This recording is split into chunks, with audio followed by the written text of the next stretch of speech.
Language can construct reality, it can actually shape reality, or it can distort reality. Distort in the sense of lying, shape in the sense of refining what you say, constructing in the sense of the specific words you choose to bring about the meaning that you want to convey.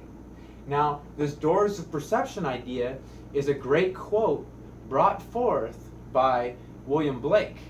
And he said, if the doors of perception were cleansed, everything would appear to man as it is, infinite. Now, what does this idea mean? In the context of language, the more articulate we are, the richer our vocabulary, the more precise our words are to the meaning that we want to convey, the more we are cleansing those doors of reality.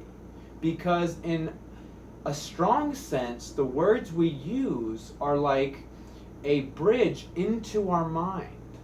That is to understand our emotional content, to understand the very ideas that make up the way we think and the way we react to reality.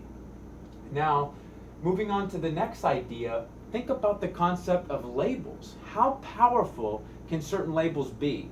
When someone says, I am smart, and they say it with confidence, and they mean it, and it's true, that label or that categorization of reality ends up being the title that they believe in, which defines their reality.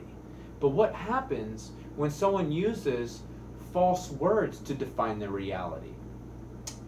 Think about the quote, what labels me negates me. So this is the different way of understanding labels, in the sense of when a label is used to diminish your sense of self, to basically not really pierce into the heart of a deeper truth about who you are. Now, for example, if someone said, you are not smart, and they use derogatory words to define you, they would basically be using their words as a vehicle to confine you. But words need to be used in a way that champions truth, in a way that helps to express the deeper aspects of our humanity, rather than caging them. So labels are very powerful. So we need to be hyper aware of how we use words to define things. Now, this brings me to my next idea, understanding life by naming things. The words we use to define things, that is our emotions, our ideas, situations in the world, has a drastic effect on how we react to them.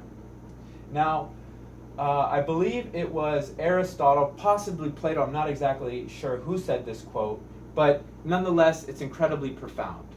It's the idea that the beginning of wisdom is the definition of terms. That is to say, that the words that you use to define your reality helps you to clarify your reality. For example, if you're experiencing a particular emotion, making sense of that emotion can be greatly helped by having the words to describe it, to express it accurately. Now, that's that idea of the emergence of reality. Now, what is basically emerging is this idea of having a particular emotion, but then having the word to describe it. Maybe you're experiencing some kind of happiness, but it's more than happiness. It's the very height and summit of happiness. It's ecstasy. So if you use words which are more clear and specific to the meaning and the things going on within you, it can help you clarify your reality.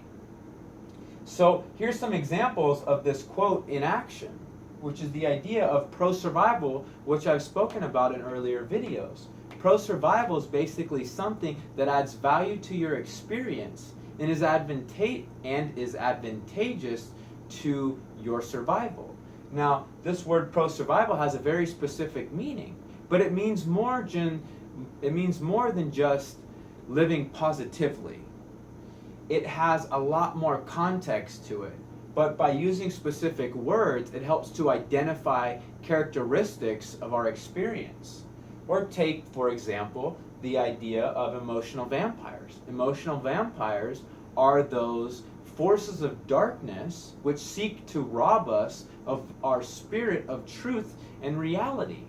Like a vampire sucking blood, they seek to suck our energy without any reciprocity of giving us emotional energy back. So, one word can be charged with so much meaning. And that is one of the great things about using words, that they can have so many layers of meanings. However, it also creates the possibility of the misuse of language, which is why we really need to be sure that the words we're using align with the reality that we experience. Now, going on to a tool that can help you in your everyday experience is basically enriching your vocabulary. One of the fundamental ways that I went about enriching my vocabulary was whenever I went to any of my classes, I would always write down every word that the teacher used or a student used that I was unfamiliar with. And I would write it on the outside margins of my papers or my notes. Or when speaking with people, I would often ask them when they're done with their sentiment or they're finished explaining an idea, I would ask them, oh, what did that word mean? And maybe I might ask them, can you use it in a sentence? Now, this shows a complete determination, a determination to learn, a determination to enrich my vocabulary so that I can correspond with the world in a way that accurately represents truth. Now, for the concluding thoughts of this, Ludwig Wittgenstein, a very important philosopher who studied the nature and philosophy of language, said, "The limits of my world means the limits of my language." That may not be verbatim exactly what he said, but the idea that he's getting across that the more limited your vocabulary is, the more limited your understanding will be of the world. Now, for example, reading Shakespearean language. Now, a lot of words are put forth in a different way, but to understand that Shakespearean era and the language that they use to convey meaning, you have to learn some of the antiquated words.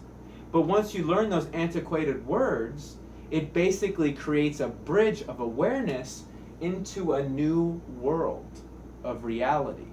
So, again, to summarize, words are a window into reality. They give us a bridge of awareness into understand the subtle nuances of meaning that arise from the communication process. Thank you.